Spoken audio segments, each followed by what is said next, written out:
Hello everyone, and welcome back to Curios.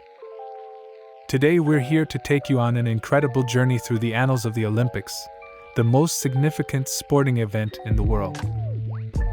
Did you know that the Olympics have ancient roots? They actually date back to ancient Greece. But today, we're here to talk about the strangest sports you would never have thought were part of the modern Olympics. Prepare to be amazed. Let's begin the video. Let's start with a game. Yes, a game that we've all experienced during our childhood, tug-of-war.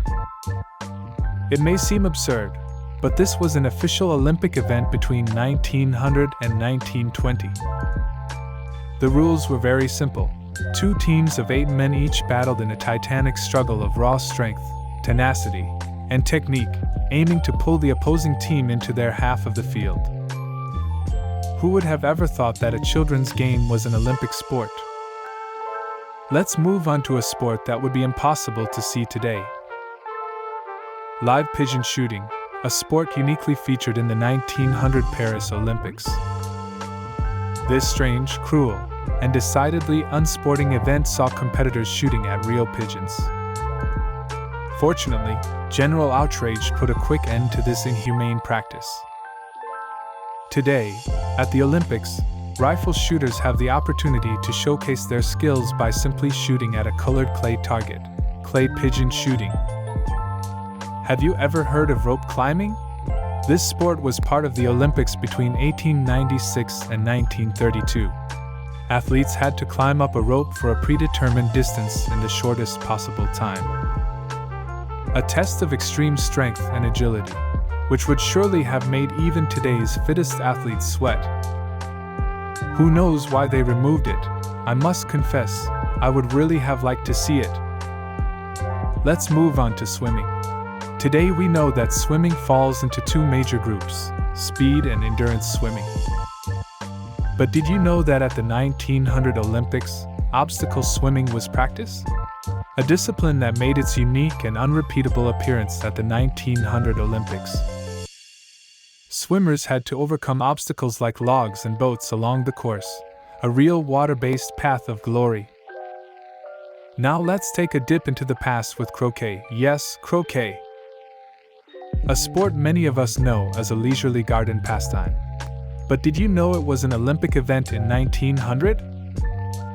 And not only that, it was the first time that women participated in the Olympics. A small step for croquet, a giant leap for gender equality in sports.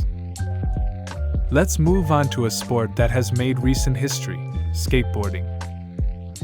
This spectacular discipline became part of the Olympic program only in 2020, with street and ramp skateboarding competitions. Showing how the Olympics have evolved to keep up with contemporary trends. The young spectators were thrilled. Let's now go back in time again with a sport that is nothing short of exciting. The dueling pistols. Don't worry, it wasn't a real duel, but participants shot at elegantly dressed mannequins. This bizarre discipline was part of the Olympic program in 1906. A certainly singular way to settle disputes. We conclude the video with a performance unique in its kind, the solo synchronized swimming, or solo synchronized swimming. It may seem a contradiction, but it was actually an Olympic discipline between 1984 and 1992. Swimmers had to perform a water ballet, coordinating their movements with music, without any partner. A real spectacle of grace and coordination. And with this, we conclude our journey through the strangest and most unusual sports that have made their mark on Olympic history. If you enjoyed our trip through the hidden wonders of Olympic history and want to discover more incredible curiosities, don't forget to click like and subscribe to our channel. Thank you for sticking with us until the end. See you in the next video.